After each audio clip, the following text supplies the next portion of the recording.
자잘하게 스트레스 받는 동안에는 이게 얼마나 일거리가 되는지 몰랐는데 나중에 한 번에 빵 터지고 나니 큰 문제였다는 생각이 드네요. 하소연 좀 하고 싶어서 저도 여기에 사연을 보내봅니다. 다름이 아니라 저희 신우와 시어머니 얘기를 하고 싶은데요. 우리 신우는 저랑 동갑이고 결혼은 저보다 빨리 했어요. 근데 묘하게 저에게 자격지심이 있더라고요. 이건 제 착각이 아니라 남편이 입으로 했던 말이에요. 여보, 내 동생 성희가 아무래도 영미 네가 부러운가 봐. 근데 그럴 수밖에 없는 것 같아. 나도 사실 여러모로 얘가 좀 짠한 면이 있거든. 결혼도 엄청 일찍 했고 남편 그러니까 매제 나이가 많어. 둘이 띠동갑인데 암튼 매제에 대해서도 할 말이 좀 많네. 성희가 엄청 결혼하고 힘들어했어. 아가씨가 나를 왜 부러워해? 일찍 결혼해서 애 낳고 자기는 편하다고 그러던데. 오히려 우리는 왜 빨리 애 안 생기냐고 그랬잖아. 저는 이 부분이 좀 싫었던 게요. 늦게 결혼한 케이스고 특별히 그렇게까지 아이를 갖고 싶지 않았어요. 이건 진즉 남편이랑도 합의되었던 부분이랍니다. 우리 둘 다 나이 먹어서 하는 결혼인데 혹시 아기를 바란다면 나는 안 될 것 같아. 우리 집에서도 일찌감치 그런 걸로 스트레스 받을 거면 결혼하지 말라더라고. 당신은 어떻게 생각해? 이런 부분은 당신이 어머니랑 가족들 다 이해시켜줘야 돼. 나한테까지 말 오지 않게 말이야. 그런 걸 뭘 걱정해. 나도 특별히 아이 욕심 없어. 장가 안 가는 것보다는 아들이 결혼해서 살길 바라시니까. 우리 집에선 전혀 아무 말 안 할 거야. 걱정하지 마. 하지만 이래놓고 막상 결혼하니 상황이 달라지는 거 있죠. 아가씨는 저랑 동갑이고 애가 이미 중학생이었어요. 사실 제가 만약 애를 낳는다고 한들 터울이 확 지니까 서로 신경 쓸 영역은 아니라고 봤었고요. 근데 결혼 후 첫 명절 때 아가씨가 바로 저한테 이렇게 말하지 뭐예요. 언니는 진짜 애 안 가질 거예요? 우리 오빠 그래도 하나밖에 없는 아들인데. 우리 엄마도 언니 눈치 보여서 말 못하고 있는 거 알죠? 암만 그래도 이제 곧 40인데 가질 거면 얼른 가져야지. 그 나이에 신경 즐기면 못 사요. 오빠도 좀 정신 차려. 엄마 속상하게 만들지 말고. 그런데 이때 남편은 그냥 허허 웃으면서 과일이나 먹고 있었고 저만 가운데서 눈치가 보이더라고요. 저희는 이미 늦었다고 생각해서, 그리고 그건 이미 오빠랑도 얘기가 다 끝났어요. 애기 가질 거면 각자 다른 대안을 생각했어야죠. 어머, 그래도 노력은 해봐야죠. 주변에 이제 결혼해서 애기 낳는 애들 많아요. 나랑 동갑이잖아요, 언니. 나는 지금 둘째도 가질까 말까 고민 중인데 우리 같은 애 임신할래요? 이런 얘기들을 아무렇지 않게 걸어오는데 전 이런 화제가 정말 너무 불편했어요. 그리고 자기 친정인 시댁에 올 때는 늘 남편 없이 조카랑만 왔는데요. 이유가 있더라고요. 엄마, 그 인간 자꾸 왜 안 오냐고 묻지 마. 내가 몇 번을 말하잖아. 내년에는 이혼할 거라니까. 사이 진짜 안 좋다고 우리. 나도 시댁에 안 가고 그 인간도 여기 안 오기로 합의 봤어. 그냥 나는 그렇게 있다가 우리 희주 데리고 나와서 집 얻고 살고 싱글맘으로 살 거야. 이런 말을 할 때마다 어머니는 속상해서 아주 가슴을 퍽퍽 쳐드시더라고요. 아이고, 남편 복 없는 것도 날 닮아가지고 그 꼴이 뭐냐. 너 죽어도 이혼은 안 돼. 무슨 수를 써서라도 정서방이랑 붙어서 살아. 그래도 생활비는 준다며. 생활비를 주면 뭐하냐. 코딱지만한 집에 살면서 집에 들어오지도 않고 아주 무슨 우리 주인집 아저씨보다 얼굴 보기 힘들다니까. 지난달에는 아예 안 들어왔어. 그마저도 내가 생활비 내놓으라고 난리 부르스를 치니까 그 재산 못 이긴 척 보내더라. 그게 인간이야? 그게 사람이냐고. 대충 내용을 들어보면 신우 남편은 참 이상한 사람이었어요. 저도 결혼식 때 얼핏 봤는데 되게 산만해 보이고 정신없더라고요. 연신 전화 받아가며 엄청 바빠 보였고 신우랑도 띠동갑이라더니 정말 나이 많고 늙은 아저씨 느낌이 났어요. 그런데 가정에도 충실하지 않더라고요. 근데 그건 둘째치고 그 불행한 흐름을 왜 저희 부부에게까지 끌고 오려는 걸까요? 나 언니네 집에 한 번도 못 가봤잖아. 오빠 언제 초대할 거야? 저번에 사진으로만 자랑했잖아. 희주가 그렇게 푹 신한 침대에 있는 안방 사진을 처음 봤다고 얼른 가보고 싶대. 말 나온 김에 좀 이따가 차 타고 다 같이 가자. 아참, 우리 자고 가면 안 돼? 새 집에서 자보고 싶다. 집들이 겸. 그치 희주야. 이러면서 너무 아무렇지 않게 자기들만 신나서 박수치고 짝짝꿍을 하더라고요. 당시 저는 거절도 못하고 이제 막 정리를 끝낸 새 신혼집에 거실 쪽을 비워줘서 시댁 식구들을 데리고 자주 모여요. 어머니도 같이 따라오셔서는 다음날 아침에 점심까지 얻어먹고 갔어요. 근데 그렇게 잘 놀고 갔으면 된 거지. 우리 집에서 내리 얻어먹고 딥이 누워있기만 했던 주제에 나중에 품평까지 해서 소감을 보낸 거 있죠. 그것도 어머니를 통해서 말이에요. 전 이때는 좀 화가 났어요. 얘 새끼야, 저기 우리 성희가 그러는데 니네 집 물건들 노은이 치며 하나같이 다 버겁게 놔둔 것 같다고 하더라. 그 인테리어 업자 불러다가 다시 하는 게 어떻겠어? 신혼이고 이제 애도 들었어야 되는데 집 구조가 영 재수가 없다잖아. 네? 그게 무슨 말씀인지. 여기저기 견적 많이 받고 진행한 거예요. 어머니, 저희는 엄청 만족하고 있고요. 다음 주에 잡지사에서 촬영까지 오기로 했는데요. 그러자 어머니는 본인 말을 거스르는 게 기분이 나쁘셨는지 이렇게 받아치시는 거예요. 아무렴 그 잡지 기사인가 뭔가가 잘났다고 해도 어른이 이렇게 의견을 내면 그냥 예 할 줄도 알아야지. 내가 뭐 너 기분 나쁘라고 말하더냐? 네 신우도 그렇고 좋은 게 좋은 거라고 알려주는 거야. 아, 네 알겠습니다. 일단은 무슨 말씀이신지는 알겠어요. 이렇게 마무리하면서도 썩 기분이 좋진 않았어요. 신우는 자기 엄마랑 뒤에서 얼마나 궁시렁궁시렁 얘기를 했던 건지. 며칠 뒤 어머니는 또 전화를 걸어오셨어요. 이땐 정말 신우를 좀 따로 만나야 되나 싶더라고요. 니네 그 집 얻으면서 대출 얼마나 얻었다고 했지? 정민이 돈 꽤 많이 들인 거 아니야? 신혼초인데 그렇게 무리하고 사치해서 집 얻으면 나중에 애 키우기 힘들어. 저기 어머니, 저희는 애 관련해서는 충분히 대화를 했어요. 정민 씨가 어머니께 말씀 안 드렸나요?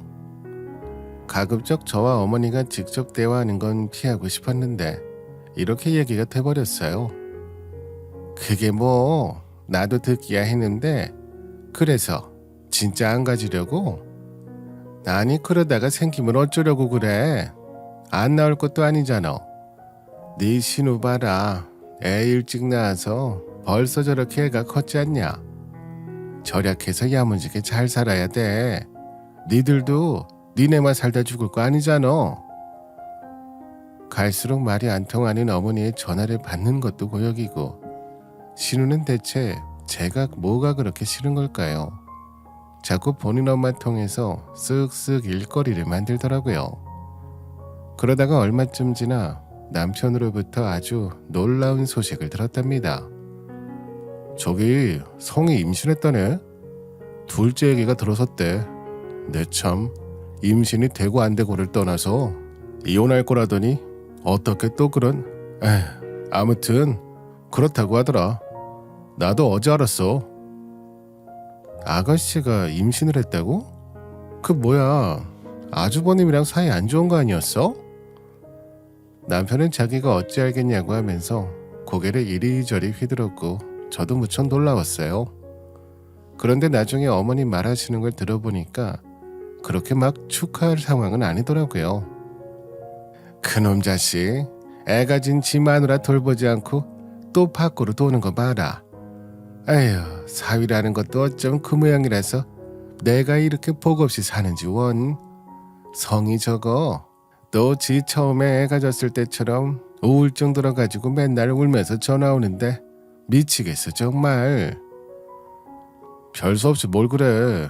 자기가 선택해서 생긴 일인데 알아서 해야지. 자꾸 그렇게 징징대는 거 다 받아주고 쫓아다니면서 해주니까 저렇게 의지하는 거 아니야. 남편은 아무래도 동생의 임신이 얼척이 없었는지 이렇게 반응했었는데요. 하지만 얼마 안 가 신우가 결정한 모든 계획에 있어선 크게 반대를 안 하더라고요. 저는 꽤 반발을 했지만 말이에요. 제 딴에는 나름 처음으로 큰 소리를 냈던 것 같아요. 여행은 어머니랑 아가씨 그리고 희주랑 셋이서 다녀오시면 되지 않나요? 정 못하면 운전할 셈으로 저희 남편이랑 같이 가시던가요. 저는 일도 많고 아직도 집 정리를 다 못 끝내서, 그리고 집들이로 오는 손님들도 있어서 집을 비울 수가 없어요.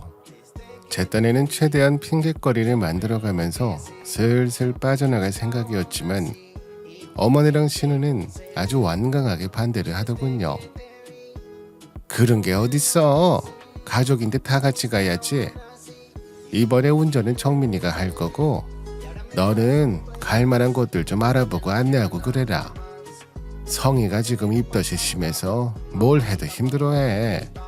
그런 김에 밖으로 나가서 기분 전환도 하고 그러게. 맛있는 데도 알아보고 그래라. 맞아. 이럴 때 아니면 언제 이렇게 나란히 여행을 가. 새언니는 임신 안 해봐서 모르겠지만 이때 여자들 진짜 기분 복잡하다고요. 나 아직도 속이 역하고 먹고 싶은 건 또 왜 이렇게 많고 시시각각 변하는지 몰라. 이번에는 입덧 말고 먹덧 하는 것 같아. 제가 왜 임신한 신우 시중을 들어야 하는 건지는 알 수 없었지만요. 우선은 그 2박 3일 강원도 여행에 따라갔답니다. 따라가서도 얼마나 정 떨어졌는지 몰라요.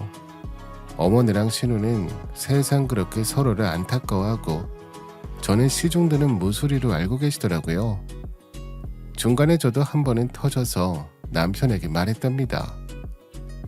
사정은 다 알겠고 나도 100번 양보해서 그래 다 봐줄게. 근데 말이야, 왜 일정도 우리가 잡고 운전도 우리가 하고 기름값도 우리가 내고 숙박비는 왜 반띵이야. 음식값도 왜 반띵인데. 적어도 기름값 정도는 아가씨나 어머니께서 눈치껏 주셔야 되는 거 아니야? 뭐 알아보기라도 하시던지. 에휴, 나도 모르겠다. 나 역시 좋은 마음으로 따라온 거 아니야. 다음에 엄마가 또 약속 잡으면 그때 거절할게. 이번엔 그냥 조용히 갔다 오자. 남편이 이렇게 말하니 저도 더 뭐라 할 수는 없어서 그냥 지나쳤어요. 진짜 이때 여행은 최악이었던 게 어머니와 신우는 연신 저를 가이드 부려먹듯 하셨답니다. 이 다음 코스는 어디냐? 네가 좀 길한데 좀 잘해봐라. 그리고 나 비린 거 이제 질려서 못 먹겠어. 다 죄다 짜기만 하고 어떤 건 또 너무 밍밍하고. 밥 좀 잘하는데 윤기 돌게 잘하는데 데려가 봐라. 성이 너는 뭐 먹을 건데? 아 그래? 돼지고기 잔뜩 넣은 씨어 빠진 김치찌개 하는 집 없어? 나는 네 신랑 가졌을 때 김치찌개만 엄청 먹었어. 이런 식으로 자꾸 쓰잘데기 없는 주문을 하셔서 모시고 다니면서 꽤 머리가 빠직하게 울리더라고요. 여행을 마치고 온 뒤 저는 너무 지쳐서 남편에겐 다시는 안 간다고 못을 박았고 남편도 약속하기는 했어요. 근데 알고 보니 남편도 신우에게 불만이 많았더라고요. 나도 성이랑 사이가 썩 좋은 건 아니야. 너가 오해하는 것도 좀 있는데 전혀 아니거든. 어릴 적에 우리 엄마 아빠는 성이한테만 엄청 집중했어. 쟤 엄청 약한 몸으로 태어났거든. 죽을 수도 있네 어쩌네 하면서 금이야 오기야 키웠고 비싼 한약까지 먹였어. 나는 알아서 쑥쑥 자라고 있으니까 큰 관심이 없더라고. 그건 자기도 좀 서운했겠네. 그게 다 장남 장녀들의 서름이야. 꼭 한쪽으로 애정이 몰린다니까. 저도 공감하는 바는 있어서 일단 말은 들어봤는데 남편의 경우는 꽤 한이 맺힐 만도 하더라고요. 쟤는 초등학교 1학년 때까지도 우리 아버지가 업고 다녔어. 나중에는 나한테 돌보라고 하고 학교 끝나고 데려오는 건 내 몫이었고, 근데 하도 버릇을 받아주니 성질이 나빠진 건지 종종 사고도 많이 쳤어. 근데 엄마는 그렇게 딸내미가 귀해가지고는 비싼 과외까지 시켜가면서 머리도 안 되는 애 공부 무지하게 시켰지. 그러고 보니 남편은 그럭저럭 준수한 대학을 나왔지만 신우는 그렇지 않거든요. 전문대에 간신히 들어갔고 그 뒤로도 얼마 안 되어 자퇴했다고 들었어요. 나 진짜 그때 기가 막혔다니까. 난 죽을 똥 싸가면서 알바하고 학교 힘들게 다니는데 쟤는 사고치고 다니고 유학 간다고 징징거리고 엄마 아버지가 그걸 다 맞춰줬어. 나는 건너 일본도 안 가봤는데 쟤는 호주까지 다 갔다 왔다니까. 거기서 매제 만난 거 아니야. 듣고 보니 거기서 남편을 만나게 됐고 어찌어찌 결혼까지 하게 되었다더군요. 근데 그 과정이 순탄치는 않았나 봐요. 여러모로 신우는 저를 놀라게 하더라고요. 속도 위반했다니까. 그러니까 결혼 안 시키고 배겨. 띠동갑인데 매제가 말을 말자. 아무튼 부자처럼 좋은 차 타고 있고 명품 두르고 있으니까 제 눈에는 그냥 다 좋아 보였던 것 같아. 그래서 일을 저질렀는데 뚜껑 열어보니까 빈 깡통이야. 죄다 빚천지, 아니 빚잔치였던 거지. 그래서 신우는 자꾸 저희 집에 놀러 온다고 그러고 툭하면 자꾸 트집을 잡나 싶었어요. 저도 몇 번 신우네 한번 들릴 기회가 있었는데 그렇게 길을 쓰고 안 보여주더라고요. 다음에 와요 언니. 우리 집 아직 정리가 안 돼서 보여주기가 좀 그래. 곧 이사 갈 거고 남편이랑 사이도 안 좋고 집도 내놨고 정리하고 있으니까 나중에 이사 가서 초대할게요. 말을 이렇게 하기에 그런가 보다 했지만 남편은 이때도 저한테 고개를 저어가며 말하더군요. 말도 마. 전에 조카 잠깐 뭐 주러 갔다가 기절 초풍하는 줄 알았잖아. 돼지우리가 따로 없어. 여자라는 애가, 애 엄마란 애가 그러고 사냐? 진짜 나는 자기가 집 깔끔하게 해두고 있는 거 진짜 절하면서 감사하고 싶어. 제때제때 밥 먹이고 나갈 때 인사하고 들어올 때 맞아주고 집 깔끔한 거, 이게 사람 사는 거지. 조카가 안 됐어 나는. 하여간 이렇게 남편은 자기 여동생을 영 마음에 안 들어하고 있었고요. 그렇게 우리는 아주 공식적으로 시댁여행을 무기한 중지하기로 했답니다. 어머니랑 신우는 제대로 맛을 보았던 건지 이 발표를 전혀 반기지 않았어요. 나중에 신우가 우리 남편한테 전화해서는 참 쓰잘데기 없는 것으로 따지고 앉아 있더라고요. 오빠는 내가 이렇게 몸 아프고 힘들어서 어디 좀 데려가 달라고 하는데 그게 그렇게 안 내켜? 새언니가 그러는 거라면 신우 못 살게 굴려고 그런다고 쳐. 근데 어떻게 친정오빠라는 사람이 나서서 그래. 나 솔직히 오빠한테 너무 서운한 거 있다. 솔직히 말해봐. 엄마는 죽어도 말 안 하던데 그냥 다 까고 말해보자고. 엄마가 오빠 신혼집 할 때 돈 좀 얹혀준 거 맞지? 여기서 옆에 앉아 어찌어찌 이 소리를 듣게 된 저까지 열이 올랐고 남편은 곧장 받아쳐서 화를 마구 냈어요. 성이 너 말장난하지 말고 뱃속에 애 생각해서 곱게 마음 갖고 그냥 지내. 괜히 나한테 시비 걸지 말고.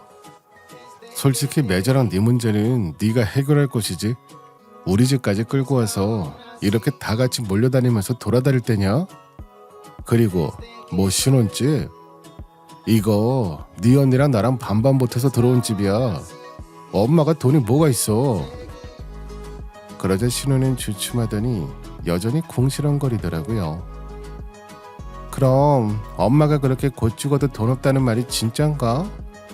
아유 진짜 이 지질이 궁상인 내 인생 이혼하고 싶어도 친정도 이렇게 궁상이니 뭘 어떻게 이혼하겠어. 아, 나는 모르겠어. 머리 아프니까 네가 알아서 해결해. 그만 전화 끊는다. 그러면서 남편은 그냥 전화를 끊어버렸어요. 하여간 옆에서 지켜보니 이 사람도 적당히 화가 나 있는 게 아닌 것 같아서 더 끼지 않았답니다.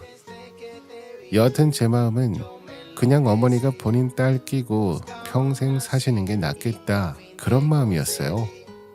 그 사이에 절대 우리를 부르지 않고 말이에요. 근데 어머니는 나중에 뭔 심보신지 본인이 갱년기 우울증이라는 등 막 시위를 벌이시더라고요. 남들은 다 그 다낭인가 나트랑인가 해외여행들을 그렇게 간다는데 우리도 가면 안 되냐?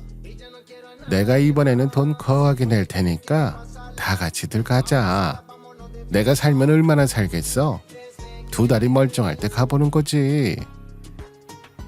어머니는 이런 말씀을 하시면서 우리 남편에게 또 사정을 하셨고, 남편은 골머리를 앓더라고요. 고민하던 저는 우선은 이번에 정말 마지막으로 맞춰드릴까 싶었어요.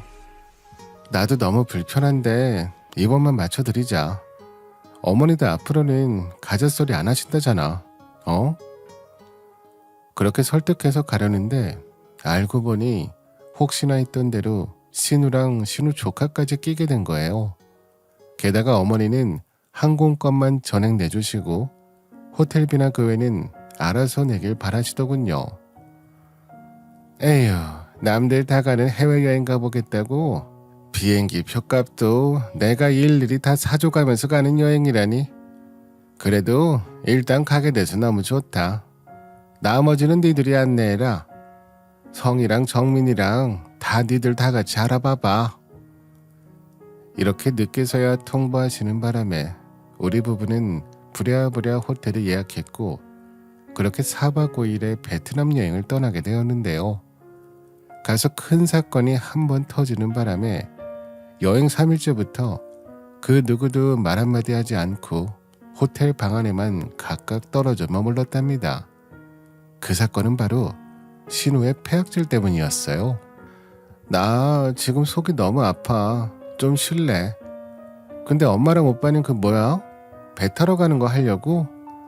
좀만 기다려주면 안 돼? 여기까지 왔는데 같이 가자.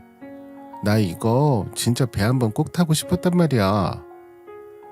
이런 신우의 모습이 참 이기적이라고 느낀 게, 본인 하나 때문에 어머니와 저, 남편, 그리고 신우 본인 딸인 조카까지 한참 로비에서 기다렸어요. 그러다 시간이 다 되어서 나가려는데 내려오지도 않고 배 타는 장소까지 택시로 가야 되는데 저는 진짜 안절부절을 못했답니다. 결국 택시를 놓치고 시간도 어긋나고 뒤늦게 갔지만 가뜩이나 말도 서툴고 가이드 없이 온 건데 이래저래 배를 놓치게 됐어요. 이걸로 신우는 본인 때문인 건 쏙 빼고 그렇게 짜증을 내는 거예요. 아이 뭐야 진짜, 빨리 잡았어야지. 아니면 이 다음 편 바로 인터넷으로 예약 못해? 나 이거 타려고 지금 누워있다가 겨우 부여잡고 뛰어내려온 거란 말이야. 좀 일찍 깨울 순 없었어? 빨리 좀 어떻게 좀 해봐. 저기 오빠, 언니, 내 말 듣고 있어요? 전 이때 잔뜩 인상을 쓰고 이를 악물고 어거지로 대답했답니다.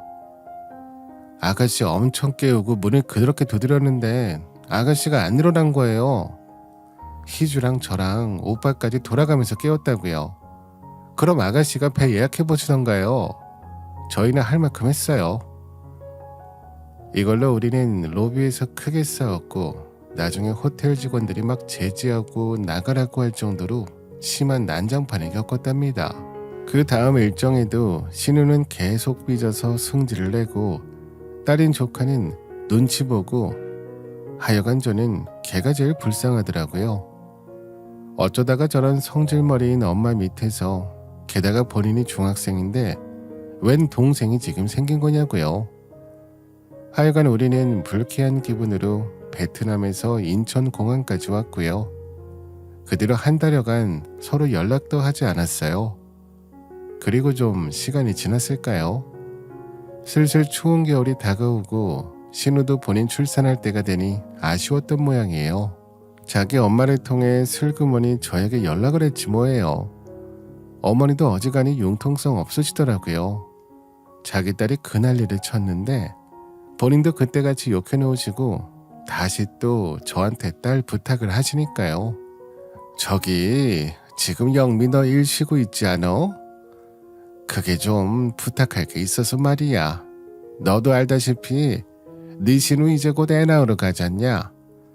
그래서 그런데 희주를 맡길 데가 없다. 집에 지아빠도 안 들어오고 있고 챙겨주던 건 엄마뿐인데 엄마도 동생 낳으러 가야 되니 밥이며 뭐며 챙겨줄 사람이 없지 않냐? 같이 병원에 들어갈 수도 없고 말이야.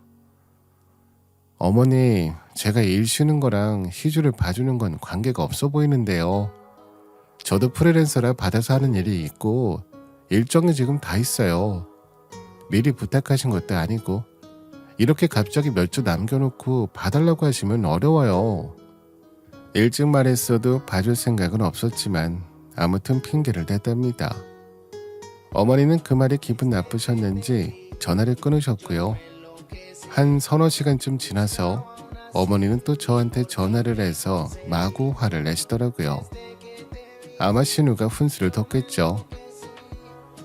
너는 내가 뭘 그리 많은 걸 바랬다고 그 자리에서 그렇게 대쪽같이 거절하니? 생떼 쓰는 애도 아니고 다 큰 중학생짜리 여자 조카 하나 맡아서 2주 정도 봐주는 게 그렇게 힘들어?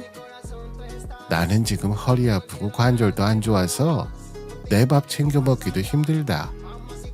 게다가 네 신우 애 낳으면 여기로 온다고 그때까지만 봐달라는 거잖아. 그러나 전혀 씨알도 안 먹히는 얘기였고 저는 계속 잘랐어요. 이때 남편도 옆에 있었기 때문에 듣고 놀래서 핸드폰을 달라고 하더군요. 이리 줘봐. 내가 얘기할 테니까. 엄마랑 성이 진짜 왜 이러냐 정말. 아이 됐어. 내가 말하고 끊을게.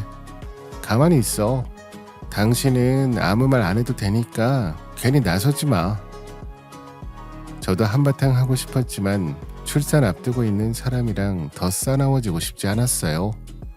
그냥 어머니 말에 내내 하고 끌어버렸고요.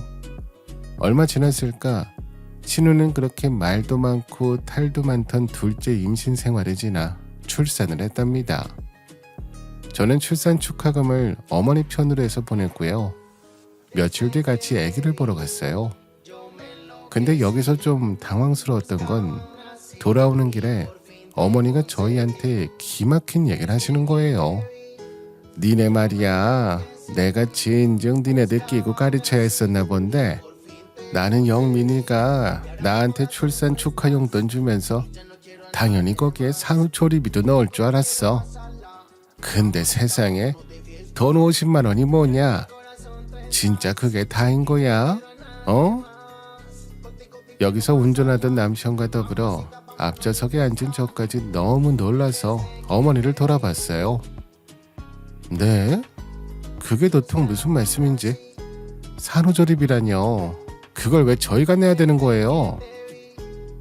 그러자 어머니는 뒷좌석에 앉아 한숨이 아주 땅에 꺼지도록 쏟아내시더라고요. 니네는 내 마음을 모른다 진짜. 내가 왜 그렇게 성이 짠해하는지, 왜 그것을 이렇게 먹먹히 하는지 모른다고. 그러면서 갑자기 목이 메이시듯 훌쩍이며 말씀하시는데 요거 분위기가 요상하게 가더군요. 걔 말이야 내 팔자를 그대로 물려받았어. 어쩜 그러냐. 나도 정민이 시골리기 전에 생겨가지고 낳을 때 온갖 타박과 구박을 그렇게 받았어. 애 둘 낳을 동안 정민이 아빠 내 서방은 곁에 없고 밖으로 나돌았지. 나중에 새끼들 커가는 거 보고 성이 아픈 거 보고서야 정신 차리고 집구석에 들어왔지만 말이야. 어머니가 이렇게 원망하시는 아버님은 제가 결혼하기 몇 해 전에 돌아가셨어요. 하여간 어머니도 평탄치는 않아 보이시더군요.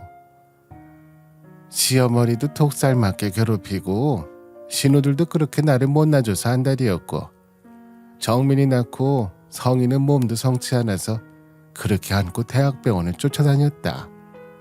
근데 저게 내 팔자를 코대로 물려받고 태어나서는 애 둘 고스란히 혼자 낳고 서방 없이 고생하는 거 봐라. 진짜 가슴이 찢어지다 못해 죽겠어 아주 그냥. 여기까지 들으니 저도 뭐라 말할 길이 없어 그냥 조용히 있었네요. 근데 어머니는 여기서 그 원망을 저희 남편에게도 쏟아내시더군요. 이 사람이 뭔 잘못이 있어서 그러시는 건지 원. 정민이 너는 너가 엄마가 얼마나 힘들게 살았는지 봤으면서 네 동생이 똑같은 길을 가고 있는데 어떻게 조금도 도와줄 생각을 안 해? 쟤 애 낳고 마땅히 조리원 갈 돈도 없어서 카드비 내서 간다더라. 나는 니들이 오빠 부부라고 그 정도는 내줄 줄 알았다고. 그게 도리 아니냐? 저는 여기서 좀 묻고 싶은 게 왜 시누이 산후조리를 하는데 그걸 우리가 내줘야 하는 건가요?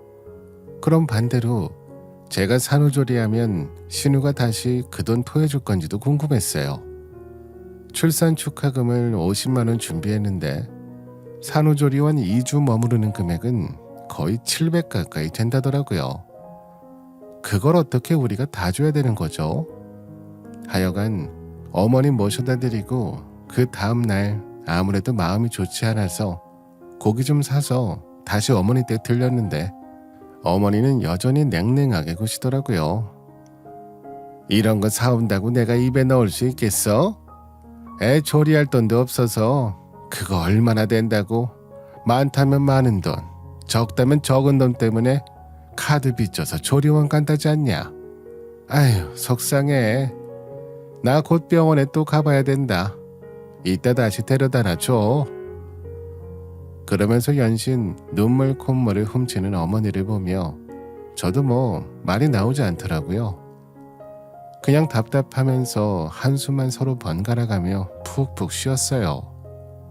헌데 우리 둘이 집에 오는 차 안에서 남편은 좀 마음이 싱숭생숭한 것 같더라고요. 나도 성에 하는 일이 너무 대책 없어서 몇 번이나 연을 끊고 싶은 지경이긴 했는데 엄마가 저렇게 말하는 거 들으니까 또 마음이 안 좋네. 이러나 저러나 핏줄이란 게 참 지독해. 떼낼 수도 잘라낼 수도 없고 이게 뭔가 싶어. 근데 뭐 어떡해.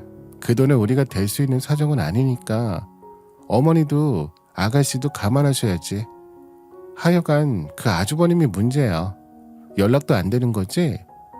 자기 둘째 아들 태어난 거 알긴 안다면서 어떻게 코빼기도 안 비춰.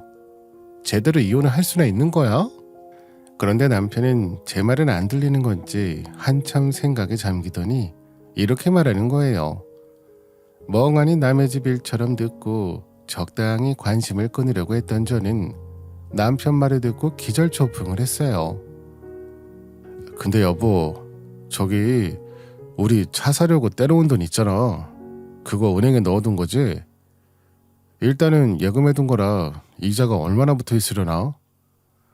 있잖아 여보, 저기 우리 차 지금 급하게 바꿔야 할 건 아니고 잘 타고 다니니까 이거 헐어다가 성이 잠깐 보태주는 건 어때?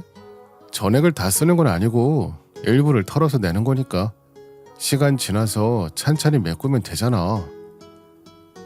전 여기서 정신이 번쩍 들어 진짜 입에 풀이라도 딱 붙은 것처럼 뭐가 안 떨어지더라고요. 그게 뭐야? 그니까 당신 말은 그거야 지금? 우리 적금 깨고 아가씨를 보태주자고? 어머 미쳤나봐. 게다가 그걸 다시 받아오는 것도 아니고 우리가 채워? 왜? 빌려준다고 해도 기가 찰 지경인데 그걸 그냥 준다고? 미쳤어? 당신이랑 내가 왜 그래야 되는데? 여기서 우린 더 대화를 진전시키지 못했고요. 저는 그날 잠을 이루지 못했어요. 얼마나 식은땀이 나고 성질이 나던지 당연히 칼같이 자를 줄 알았던 남편이 이런 생각을 하다니요. 암만 생각해도 어머니의 저 어줍지 않은 눈물팔이 옛날 얘기에 어찌됐든 핏줄이니까 흔들렸던 것 같았어요. 결국 저는 그 다음날 다급해진 마음을 안고 어머니와 다시 얘기해보자는 생각이 들었어요. 일단 어제 당신 얘기는 알겠는데 그 돈을 우리가 같이 모은 거라서 그렇게 무턱대고 한쪽 사정에 맞춰 쓰는 건 어려워. 잠깐 기다려봐. 내가 오늘 다시 연락할 테니까. 그리고 저는 곧장 시댁으로 움직였는데 동네 초입에 있는 큰 부동산이 하나 있거든요. 그 앞에서 글쎄 어머니랑 신우가 알짱거린 걸 본 거예요. 아니 신우는 애 낳은 지 얼마 안 된 사람이 아무리 자연분만을 했고 날짜를 넘겼다지만 저렇게 돌아다녀도 되는 건가요? 확실히 몸푼 산부 느낌은 나는데 얼굴이 뽀얗고 퉁퉁 풀어있더라고요. 그런 상태로 저렇게 다급하게 나와서 자기 엄마랑 부동산에 왜 와 있는 건가 싶었어요. 그래서 전 곧장 발걸음을 돌려 집 쪽으로 향하며 우선 남편에게 전화해 보았답니다. 나 좀 이상한 걸 봤어. 그 아가씨 오늘까진 병원에 있다가 내일쯤 조리원으로 넘어간다고 하지 않았어? 보통 저렇게 바로 외출 나오는진 모르겠는데 아무튼 아가씨랑 어머니 그 부동산 앞에서 아저씨랑 막 신나게 얘기하고 있던데. 부동산 가실 일이 뭐가 있어 어머니가? 그러게. 왜 부동산에 가신 거지? 아 잠깐. 아니 근데 그러던 말던 여보, 이제 좀 우리 그쪽 신경 좀 끄자. 내가 열심히 벌어서 보태 넣을 테니까 그렇게 옥죄지 마. 당신 보고 그 돈 갚아 넣으라 소리 안 할 테니까 당신까지 나 쪼고 그러지 말라고. 이제 우리 집 쪽에 돈 되는 일은 이걸 마지막으로 할 테니까. 그게 아니라고. 나는 어머니랑 아가씨가 뭔가 하고 있는 것 같은데 우리한테 말하시는 게 없잖아. 조립이 되라고 그 큰돈 얘기하실 때는 불쑥 바로 말씀하셨으면서 당장 부동산 가셔서 저렇게 종이 쓰고 앉을 일이 뭔데? 혹시 집이라도 파시려는 거 아니야? 나 별 생각이 다 드는데 당신이라도 좀 물어라도 봐봐. 그러다가 저는 곧장 말을 바꿨어요. 아니다. 당신 저기 번거로운 거 알겠는데 한 번만 부동산 가보자 나랑. 우선 어머니한테 여쭤보지 말고 당신도 그 부동산 잘 알잖아. 그냥 가서 무슨 용건으로 오신 건지 확인이나 해보자는 거야. 지금 이 상황이 신경 쓰이는 건 나뿐만이 아니잖아. 사실 남편도 부동산 얘기가 나오면서 어머니가 왜 거기서 일을 보신 건지 계속 머릿속으로 생각하는 듯 했어요. 그러면서도 혼란스러워하고 귀찮아하길래 저는 그냥 밀어붙였고요. 아니 확인해보고 아니면 많은 거지 뭐. 어쨌건 당신도 뭔가 행동을 해야 되긴 하잖아. 나랑 거기 부동산에 가보자. 그 옆에 쭉 늘어선 상가들까지 몇 군데 더 보고 이번에 확인하면 나도 더 말 안 할게. 제발. 그리하여 우리들은 함께 아주 바쁘게 그날 어머니 댁 부근으로 갔고요. 남편이 안면에 있다는 부동산과 더불어 그 옆동 상가 쪽 부동산까지 두세 곳을 돌았어요. 그리고 남편은 저와 여기에 와본 이 현실 자체가 좀 기가 막혔는지 잠깐 말이 없더라고요. 당신 괜찮아? 일단 진정해. 나도 좀 너무 당황스럽긴 한데 오늘은 어머니한테 뭐라 말하기도 힘들 것 같고 내일 가자. 남편은 이때 머리를 쥐어뜯으며 고개를 수도 없이 흔들어대며 정신을 못 차리더라고요. 이렇게 저희가 완전히 넋이 나가버린 건 귀로 듣고도 믿을 수 없는 내용을 들었기 때문이었어요. 네, 사장님, 그게 진짜예요? 저희 어머니가 집을 파셨다고요? 아니 왜요? 아니 잠깐, 진짜 왜요? 그런 말을 애초에 들은 게 없는데. 그러자 공인중개사 아저씨는 좀 의외라는 듯 놀라면서 답을 하시더라고요. 계약 한 달 남기고 팔았는데 몰랐어요? 어머님은 본인 아들네 부부가 빨리 본인을 모시고 싶어 한다고 얼른 들어오라고 하시던데 아니에요. 보니까 여동생인가 암튼 그 딸 말이에요. 어머니가 본인 딸은 시집 보내놓고도 손 많이 가니 딸내미 도와준다고 하더라고요. 아들은 효도한다고 모신다고 하니 거기 들어가 산다고 그렇게 자랑을 하셨는데 제가요? 제가 어머니를 모신다고 했다고요? 이건 진짜 무슨 말이야 정말. 저와 남편은 이때 앉아서 상황 파악을 충분히 하고도 부동산 밖으로 좀처럼 빨리 나갈 수가 없었어요. 이런 저희 반응을 보고 부동산에서도 당황스러워하기도 했고요. 아무튼 그렇게 우리는 밖으로 나와서 한참 고민에 휩싸이게 된 거죠. 이게 말이나 되는 소리야? 어떻게 그걸 우리한테 감쪽같이 숨기고 일이 진행될 수가 있어? 그럼 저 집은 파시고 어떻게 하실 생각인데? 일단 저 집 팔고 우리 집에 들어와 사실 거라는 게 저 아저씨가 한 말인 거지? 그리고 정작 우리 둘한테는 말도 안 하신 거고.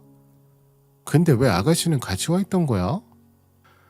아마도 용도는 몰라도 엄마 집을 팔아서 성이 주고 엄마는 거처가 없어지니 우리 집에 들어오겠다고 하신 거 아니야? 그 얘기는 대체 언제 하려고 아직까지 말을 안 하시는 거야? 산후조립이 안 좋다고 그렇게 삐져서 나갈 때 얼굴도 안 쳐다보더니 나는 좀 납득이 안 돼. 엄마한테 직접 확인을 해봐야겠어. 결국 남편과 저는 그날 끙끙거리면서 둘 다 연신 새벽에 깨서 물만 마셨고 다음날 마침 휴일이라 같이 시댁으로 움직였어요. 어머니는 여전히 뾰루퉁한 얼굴로 저희를 맞으시니 우리 둘만에 있는 물음표는 커져갈 뿐이었답니다. 남편은 잠깐 망설이다가 물 한 잔 마시고 바로 어머니에게 질문하더군요. 저 엄마, 성이 그래서 조리원 갔어? 빚으로 간다더니 그냥 그렇게 가는 거야? 그리고 매제는 진짜 아직까지 연락이 안 돼? 성이 시댁에서는 정말 아무 말도 없는 거냐고. 그러자 어머니는 한숨을 팍 쉬며 너 말 잘했다며 아주 신나게 욕을 해대시더군요. 그래, 그 집 진짜 정신 나간 집안이야. 아주 상종을 못할 상것들이라고. 에휴, 저거 애 아빠도 없이 덜컥 나와서 조리원으로 넘어간 거 생각하면 진짜 가슴이 미어진다 미어져. 내가 오전에 데려다 주고 왔잖아.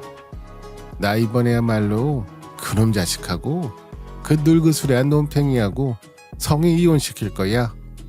아주 본때를 보여줄 거야 정말. 아니 엄마, 이혼시켜서 뭐 어쩌려고. 엄마가 성이 데리고 살 거야? 대책은 있어. 어떻게 해줄 건데. 맨날 그렇게 성이 꽁무니 쫓아다니면서 엄마가 일일이 다 챙겨주니까 애가 저 모양으로 사는 거 아니야. 그러니 남편은 다시 숨을 고르고서 어머니에게 가까이 가서 이렇게 말하는 거예요. 아주 무서운 얼굴을 하고 있었어요. 엄마, 그래서 혹시 이 집 팔은 거야? 딸내미 애 놓고 이혼시켜주려고 살 돈 마련해주려고 이 집 파셨어? 그럼 엄마는 갈 데가 없어진 엄마는 어디 가 있게? 어디 큰 이모네라도 가 있게? 그런 거지 설마? 그 뒤처리 또 나한테 시킬 생각 아닌 거지? 우리 집에 들어올 생각 아닌 거지? 빨리 말해봐. 아들한테 효도 받으려고 하는 거 아니잖아.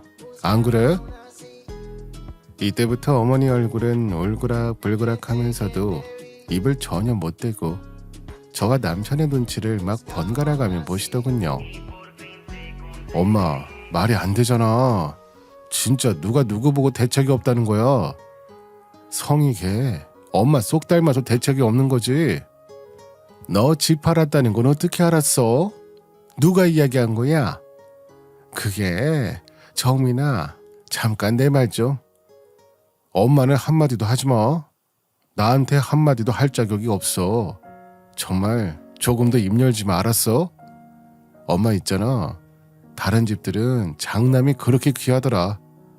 나는 그런 거 애초에 바란 적도 없어. 장남이 사고치고 그렇게 동생들이 쓸고 닦고 치운다는데 아니 누구도 그런 꼴이 되면 안 되는 거야. 나는 거꾸로 맨날 성이 뒤치다거리만 했어. 엄마가 그걸 몰라? 어? 더 말할 것도 없어. 죽이 되든 밥이 되든 성이 그 집 살면서 알아서 하라고 해. 아니면 이 집 한 돈 갖고 엄마랑 같이 집어넣어서 살든지 뭐 어떻게든지 해. 나는 내 집 준비하면서 엄마 도움 10원도 안 받았어. 나는 그동안 할 돈이 충분했어. 살면서 할 만큼 했다고.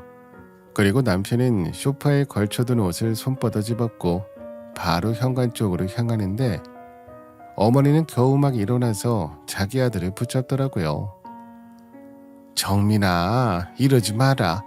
이러지 말라고. 사정이 있잖아. 지금 성희가 어떤 상황인지 너도 알면서. 남편은 그대로 어머니를 획 뿌리쳤고요. 먼저 차 빼러 간다면서 서둘러 신발은 막 구겨 신고 도망치듯 나가버렸어요. 저도 거기서 뭐라고 말을 댈 길이 없어 그냥 곧장 따라서 나왔고요. 그리고 나서 어떻게 되었냐 하면 이후부터 아주 장관이 펼쳐졌는데요. 우리가 가고 있는 동안 신우는 조리원에서 애 안 보고 뭐 하는 건지 정말 죽일 기세로 전화를 걸어대더군요. 자기 오빠가 안 받으니 저에게 전화를 엄청나게 했고 결국 저는 그 상황에 못 이겨 받았어요. 하지만 얼마 안 가 신우도 자기 오빠한테 아주 욕을 들었네요. 오빠 미쳤어? 아니 그거 나중에 다 설명하려고 했다고. 알다시피 나 이혼하잖아. 희주랑 태훈이 이 애들을 데리고 내가 그 영감택이에서 나와야 되는데 집이 없잖아 집이.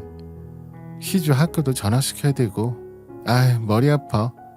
아무튼 엄마가 희준의 학교랑 태훈이 나중에 어린이집 보낼 거 생각해서 나도 일하고 애들 케어하기 편하라고 집 팔아서 돈 준 거야. 어디 막 쓰라고 준 거 아니라고. 집 얻으라고 준 거라고. 근데 그건 너랑 엄마 일이지 나랑 뭔 상관인데. 그 뒤탈을 내가 맡아? 그럼 그 집에서 엄마랑 넷이서 살아. 너 지금 그거도 싫어서 나한테 전화해서 이 난리를 떠는 거야? 다음날 어머님이 저만 따로 시댁으로 부르셨습니다. 도착해보니 신우도 와 있었고 식탁 위에는 서류 한 장과 통장이 있더군요. 어머님이 집을 정리하면서 받은 돈은 6억 정도가 되었어요. 꽤 큰 금액이었기에 저도 내심 놀라긴 했고요. 아마 그 덕분에 신우도 이혼 이야기를 하는 것 같았습니다. 너도 봤다시피 어제 큰할일을 떨어서 아들은 부르지 않았고 내가 너한테 이야기하마. 내가 이 돈 절반 지금 이 자리에서 너한테 보내줄게. 나도 생각 많이 해봤거든. 자식이 둘인데 공평하게 하는 게 맞지 싶어서. 그래서 절반 뚝 잘라서 줄 테니까 그 돈 받아서 너희 집을 넓히든 은행에 넣어놓든 그건 알아서 하고 나랑 합가해서 지내면 어떨까 싶다. 그 이야기가 끝나기 무섭게 신우가 웃으며 제 앞으로 통장을 쓱 밀어놓길래 제가 그랬어요. 저 안 주셔도 되고요 어머님. 그 돈으로 집을 구해서 지내세요. 그리고 앞으로 모든 부탁은 여기 아가씨에게 하시고요. 부모 자식 간에도 받은 만큼 하는 게 상식 아닌가요? 30억을 주신다고 해도 마찬가지니까요. 통장 도로 가져가세요. 그리고는 제가 통장을 신우 앞으로 쓱 밀어줬어요. 그리고 일어나면서 딱 한마디만 했습니다. 근데 어머니 이상하지 않아요? 저렇게 앙숙이라는데 남편이 싫다는데 임신해서 애까지 낳았잖아요. 어머니 돈이니까 제가 참견할 건 아닌데요. 그래도 잘 알아보고 하세요. 어머니 나이대 분들이 자식에게 유산 일찍 줘놓고 후회하시는 분들 많이 봤거든요. 저번에 아가씨도 부동산에 왔을 때 남편분하고 같이 왔잖아요. 제가 그날 다 봤거든요. 두 분 사이 좋던데요. 그러자 신우가 도끼 눈에 뜨며 저에게 소리를 지르고 저는 그 길로 곧장 나왔습니다. 제가 이런 말을 한 이유가 있었어요. 제가 시댁에 갔을 때 부동산에 들어갔다는 신우를 봤다고 했잖아요. 그때 차에서 기다리고 있던 사람이 신우 남편이었습니다. 차마 그 부분은 남편이 눈 뒤집힐까봐 이야기를 하지 않았고, 나중에 남편이 정신 못 차리고 신우 도와주자고 하면 그때 털어놓으려고 담아놨었거든요. 결국 신우는 돈 한 푼 못 받았다고 했습니다. 제가 본 게 정확했어요. 알고 보니 신우는 돈 받아내려고 이혼한다, 살기 힘들다 거짓말을 했던 것이었고, 모든 것을 알게 된 시어머님은 꼴 보기 싫다며 어머니 고향인 거제도로 내려가 버리셨습니다. 덕분에 신우는 매주 거제도로 내려가 도와달라 징징댄다 하더군요. 덕분에 저와 남편은 조용히 잘 지내고 있습니다. 이번에 겪어보니 가족이라고 해서 다 믿을 것도 아니고 도와줄 것도 아닌 것 같더라고요. 나 스스로를 챙기는 게 더 우선인 것 같습니다. 여기까지 제 얘기 들어주셔서 감사합니다.